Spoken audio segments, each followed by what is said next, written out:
So coming from the competition side of Gundog training and learning my skills, improving my skills and mastering how to win on a regular basis gives me true insight into helping people with competition dogs. But the majority of people that I deal with just want a nice steady shooting dog.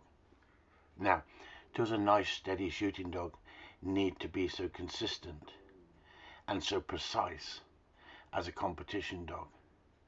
To win competition, you've got to be better than everybody else. You've got to have a dog with drive. You've got a dog that switches off. You've got a dog that looks at you for the right reasons, not because you've bribed it with food. You've got dogs you can be proud of in the working field, but you have to protect them to a certain extent. Lining these dogs up and sending them is so important for building up that structure of what you want them to do. The delivery back to hand with pace is so important. Anybody can make a dog sit and wait at your feet, but can you control these dogs but keep the drive? That's the real skill. The real skill is training these dogs to a very high level where the dogs love the job so much, the desire is so great, and yet you've got the control. These are wonderful dogs that we work with. If you start off with the right foundation in the first place, it makes life easier, trust me. But you can buy into some of these trial lines that are very driven, and not everybody knows how to train them. The idea is not to destroy the drive, but control the drive. All these pictures that I took years ago when I wasn't as busy and I could afford to take pictures rather than just videos and voiceovers. I miss these days to a certain extent, but life's taken a new direction, and the idea is I want people to have dogs they can be proud of, not just dogs that work under competition, under great pressure, work in the environment that really tests them, and it really tests the clients. My job as a trainer is to train the client to be able to handle the dog, and that's the most important thing, because most dogs a professional could turn into a good dog.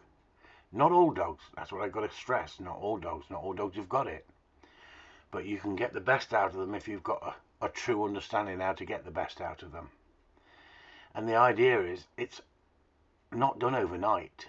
It's a lot of commitment for anybody who wants to run dogs in competition and do well. There's plenty of people out there who run dogs in competition and don't do very well.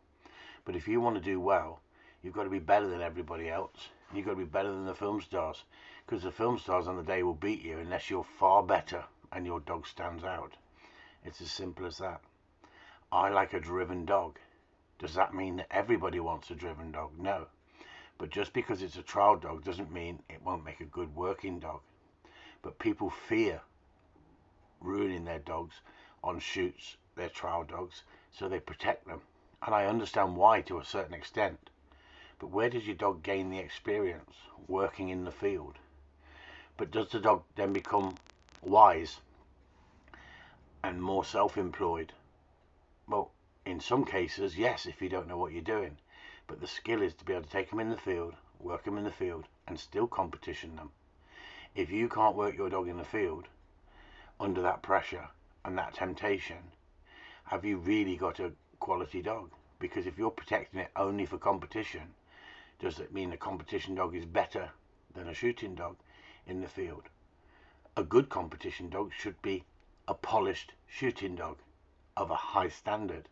But many of people are playing the system and know how to play the game and protect the dogs. I like true working dogs. That's what matters to me, and helping others achieve that.